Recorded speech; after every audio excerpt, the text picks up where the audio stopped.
Hello everyone, this is Abhishek Rai and welcome you all to your favourite YouTube channel Rai educational channel पे आप सभी भाई बंधुओं का हार्दिक स्वागत है।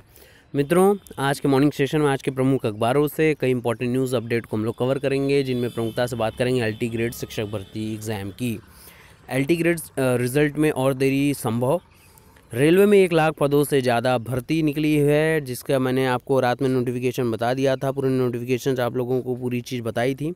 इसके अलावा 31 मई को आएगा रिज़ल्ट। आपके वनडे एग्ज़ाम्स इम्पॉर्टेंट हैं जो, और बदले मापदंड पर होगी सीटेट 2019 की परीक्षा। और इसके अलावा कई इंपॉर्टेंट न्यूज़ अपडेट को कवर करेंगे इस वीडियो में, तो वीडियो लास्ट तक देखना है और मैक्सिमम शेयर करना है, क्योंकि आपका जिस वजह से आप जुड़े हैं उसमें कहीं भी आपकी न्यूज़ मिल सकती है इसमें। तो चलिए वीडियो शुरू करते हैं। वीडियो मैक्सिमम से मैक्सिमम शेयर करिएगा। तो यही मॉर्निंग ऑथेंटिकेशन है कि हम लोग अमर उजाला का न्यूज़पेपर रोज़ रीड करते हैं और उसी से ऑथेंटिकेटेड न्यूज़ आपको प्रोवाइड करने की कोशिश करते हैं। तो इस वीडियो में अमर उजाला न्यूज़पेपर, हिंदुस्तान न्यूज़पेपर या कई इंपॉर्टेंट न्यूज़ अपडेट को कवर करेंगे। और देखते हैं इसमें, जैसे 12% अभ्यर्थी दोबारा देंगे आपके जेईई मेंस की परीक्षा, और 25 मार्च अंतिम तिथि। तो इसमें ये बताया गया है आपको। और यहाँ पे ये अपडेट है, ये तो आपके छोटे अनुज भाइयों के लिए है। अगर वो एग्ज़ाम दे रहे तो उनको ये बता दीजिएगा, सारी चीज़ें उनको इम्पोर्टेंट है। जैसे अभी अब 25 तक कर सकेंगे SSC की आवेदन, सी के लिए आवेदन, और 21 अप्रैल को होंगी प्रवेश परीक्षा। 9.34 लाख से अधिक उम्मीदवारों ने किया आवेदन। 7 से 20 अप्रैल के बीच में होंगी परीक्षाएँ। चलिए आगे बातचीत करते हैं, अगले न्यूज़ अपडेट की तरफ चलते हैं। तो ये न्यूज़ इंपॉर्टेंट है। आप लोग एलटी ग्रेड से काफ़ी हमारे मित्र हैं जो कभी बोलते रहते हैं कि एलटी ग्रेड के बारे में थोड़ी सी अपडेट देते रहा करिए। तो एलटी ग्रेड के बारे में ये है कि एलटी ग्रेड शिक्षक भर्ती परिणाम में होगी और देर। एलटी ग्रेड शिक्षक भर्ती का परिणाम जारी किए जाने की मांग कर रहे अभ्यर्थियों को उत्तर प्रदेश लोक सेवा आयोग यानी यूपीपीएससी से मंगलवार को निराशा मिली। यूपीपीएससी ने स्पष्ट रूप से कह दिया है कि परिणाम जारी होने में अभी कुछ दिन लगेंगे। अनशन कर रहे अभ्यर्थियों ने अब चेयरमैन प्रोफेसर अनिरुद्ध सिंह से मिलने पर सहमति बनाई है। शिक्षक भर्ती का परिणाम जारी न होने से नाराज अभ्यर्थी उत्तर प्रदेश माध्यमिक शिक्षा सेवा चयन बोर्ड प्रतियोगी मोर्चा के साथ यूपीपीएससी पर 2 दिन से अनशन कर रहे हैं। सोमवार को यूपीपीएससी के किसी भी अधिकारियों ने उनसे मिलने से मना कर दिया।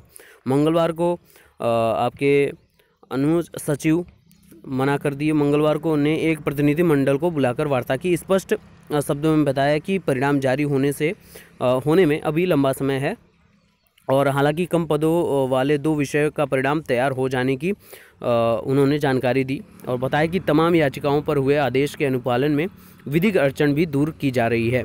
यूपीपीएससी के प्रतिनिधि ने इशारों में कहा कि परिणाम अभी जारी न करने के निर्देश हैं।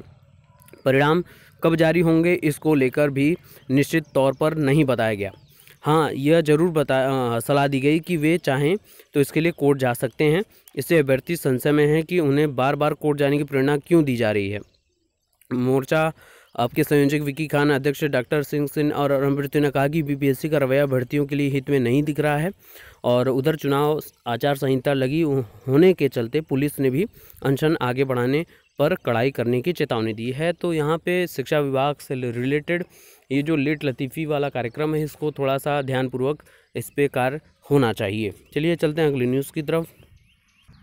ये न्यूज़ इंपॉर्टेंट हो सकती है इस पॉइंट ऑफ व्यू से कि जो लेखपाल की भर्ती आई थी उसमें जो गड़बड़ी हुई है उसकी जांच चल रही है। उसके संदर्भ में ये अपडेट आई है निकल कर कि लेखपाल भर्ती ओबीसी कोटे में गड़बड़ी का आरोप। चकबंदी आयुक्त शारदा सिंह नपी पहली नज़र में दोषी पाई गई हैं, और शासन ने मामले की जांच करवाई तो पाया कि इस विज्ञापन को प्रकाशित करवाने में अनियमितता बरती गई, और इसमें आईएएस अधिकारी और चकबंदी आयुक्त शारदा सिंह को प्रथम दृष्टया दोषी पाया गया। शासन ने नियुक्ति विभाग को उनके खिलाफ अनुशासनात्मक कार्रवाई के आदेश दिए हैं। अपर मुख्य सचिव नियुक्ति मुकुल सिंघल ने उन पर अखिल भारतीय सेवाएं अनुशासन एवं अपील नियमावली 1969 के तहत कार्रवाई करते हुए निलंबन आदेश जारी कर दिया। उनके खिलाफ आरोपण बाद में अलग से जारी किया जाएगा। निलंबन अवधि में शारदा सिंह को आज्ञा वेतन पर दे अवकाश वेतन या आधे वेतन के समान जीवन निर्वाह भत्ता मिलेगा। इसके अलावा ऐसे अवकाश वेतन का अनुमान्य महंगाई भत्ता भी दिया जाएगा। तो ये है इम्पोर्टेंट जो आपकी लेखपाल भर्ती, चकबंदी लेखपाल को जो निरस्त करने के पीछे क्या कारण रहा है, इस पर सारी जांच चल रही है कि ऐसा क्यों हुआ कि ओबीसी कोटे और एसटी कोटे में क्यों नहीं वैकेंसीज़ निकली हैं। इस पर जल्दी परिणाम आप लोगों को देखने को मिलेगा। और इस न्यूज़ से तो आप भली भांति परिचित हो गए होंगे, क्योंकि आपको मैंने रात में अपडेट दे ही दी थी कि रेलवे में 1 लाख पदों पर भर्ती की अधिसूचना, आवेदन करने की अंतिम तारीख 12 अप्रैल है, फीस जमा करने की आखिरी तारीख 23 अप्रैल है। रेलवे मंत्रालय ने मंगलवार को ग्रुप डी की 1 लाख रिक्त पदों पर भर्ती के लिए अधिसूचना जारी कर दी। 10वीं पास बेरोजगार युवा ग्रुप डी लेवल 1 के पद के लिए आवेदन कर सकते हैं। आवेदन की अंतिम तिथि 12 अप्रैल है, जबकि फ़ीस जमा करने की आखिरी तारीख 23 अप्रैल है। रेलवे के एक वरिष्ठ अधिकारी ने बताया कि 2019-2020 तक रेलवे 2.30 लाख यानी लगभग 2.5 लाख के करीब पदों पर भर्तियां करेगा। इसकी घोषणा रेलवे मंत्री पीयूष गोयल ने फरवरी माह में कर दी थी। पूर्व सूची के अनुसार ग्रुप डी लेवल 1 के 1 लाख पद जो रिक्त हैं उस पर मंगलवार से आवेदन किए जाएंगे। उन्होंने बताया कि ग्रुप डी के योग्यता 10वीं पास है। 1 जुलाई 2019 को उनकी आयु 18 से 33 साल होनी चाहिए। इसमें SC ST OBC महिला आदि के नियम के अनुसार उनको तो छूट मिलेगी। जैसे अगर आयु में बात की जाए तो उनको 3 वर्ष और 5 वर्ष, और जैसे आप SC ST में देख सकते हैं कि जैसे उनको वरीयता दी जा रही फीस में छूट, तो वो ज़रूर मिलेगी इसमें।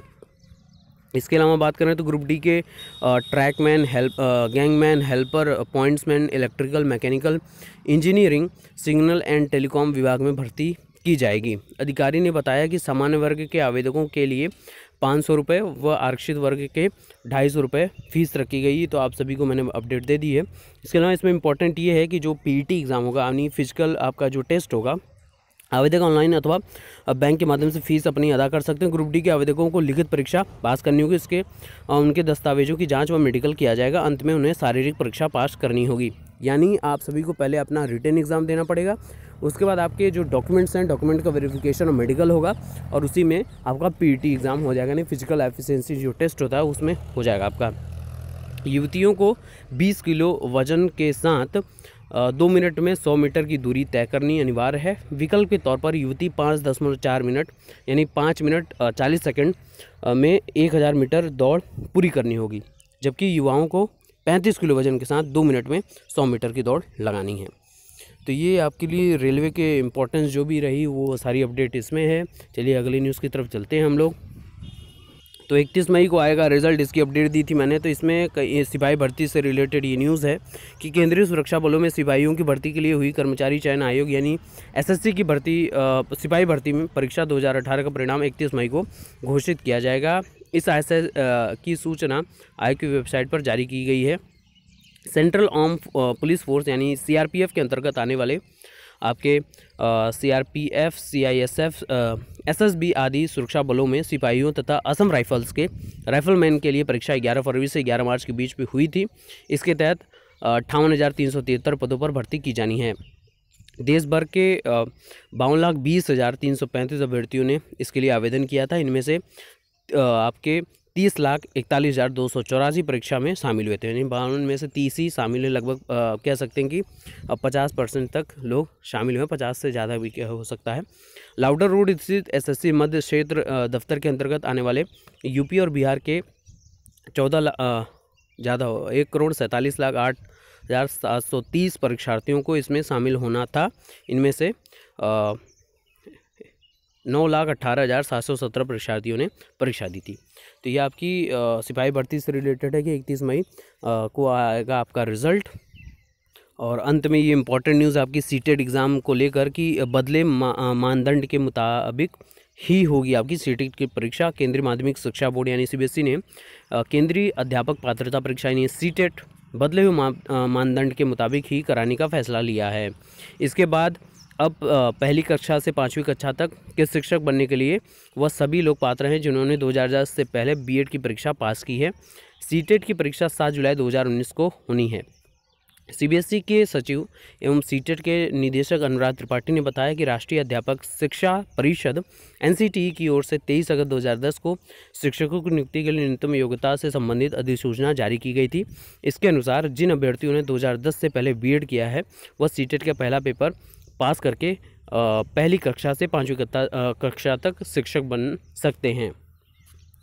इस मामले को लेकर कोर्ट में सुनवाई चल रही है। उन्होंने बताया कि कोर्ट का निर्णय आने तक 23 अगस्त को जारी अधिसूचना के मुताबिक ही सीटेट की परीक्षा कराई जाएगी। इसी बात को ध्यान में रखते हुए सीटेट ने आवेदन की तिथि को भी बढ़ाया है। तो सीटेट में जो आवेदन की तिथि थी वो 5 से 5 तक थी, तो उसको बढ़ाया गया है यहाँ पे। तो ये इंपॉर्टेंट अपडेट थी आज के प्रमुख अखबारों से।